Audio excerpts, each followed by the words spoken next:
Hi, I'm Jim Baird. I teach in the undergraduate and the graduate program here. I've been here since '92 and got a master's degree in theology and a doctorate in philosophy. And that's really my area of emphasis. I'm interested in philosophy of religion and, of course, some areas that are connected to that, philosophy of science, philosophy of mind, and so forth. And I teach our courses on philosophical theology, also teach our graduate ethics course, and so forth. And my style of teaching tends to be very heavily slanted towards the seminar and away from the lecture most of the time.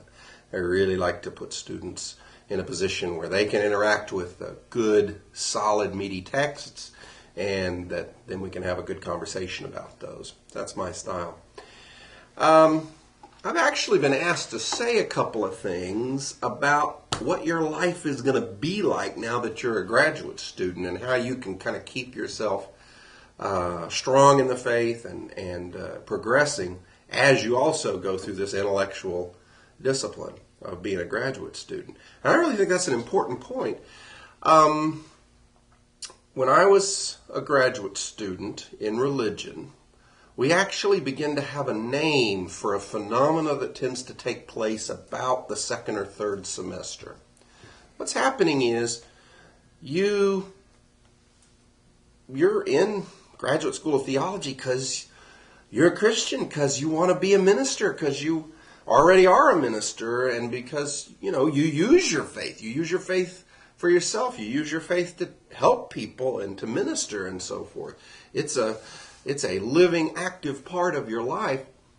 And in graduate school, your task is to take all the elements of your faith systematically and look underneath them to find out what the foundations are. What are the arguments, pro and con, back and forth? What are the pieces of evidence on which different claims in your faith rest? And it's sort of what we came to call detail shock.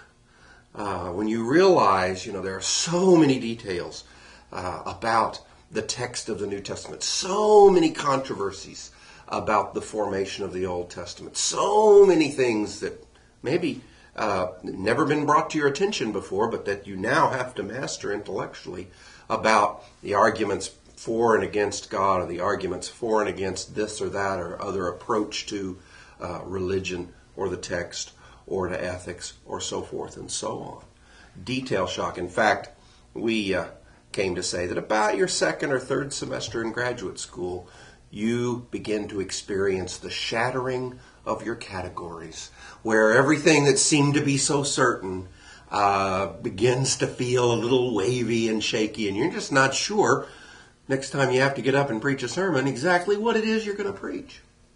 Well, I'm kind of wanting to tell you that is perfectly normal, and it's also perfectly healthy. You can't be a fully equipped minister if you don't, at some point, in some way, get down and investigate the foundations like this. And we have this graduate school so that you have a real systematic way with a lot of help to get down and do some of that work. But honestly, you've got to get down and shake things up in order for your faith to assemble itself in a more solid structure. So it's a good thing, and you're not alone in it. It's the first thing that I'd like to communicate to you. Second thing I'd like to communicate to you is this.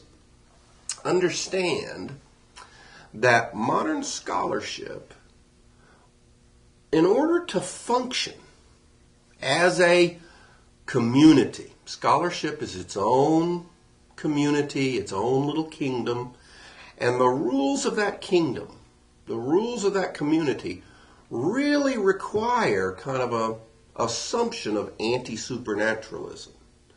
So, in order to learn what modern scholarship has to teach, we have to kind of be amphibians. We have to be able to dive into anti-supernatural ways of looking at the world. We have to try to account for everything in naturalistic terms, just in terms of human motivations and purely material causes. Even though, as Christians, as people of faith, We don't think that can possibly be the whole story. We know God's been active. And we know that there's a lot that he's doing all the time. We still have to kind of put on our scholarly hats from time to time and try to deal just in terms of anti-supernaturalism, just naturalism. Well, that's a little disturbing to students as they begin to learn that skill. So I do want you to be aware that that's a skill that you're learning, but it doesn't tell you the whole truth about the world. You kind of have to learn to put on the naturalistic hat. You also have to learn its limitations so that you're able to take it off when it's time to actually live your faith, when it's time to actually do your ministry. Those are a couple of things I think will help you a lot as you go through this.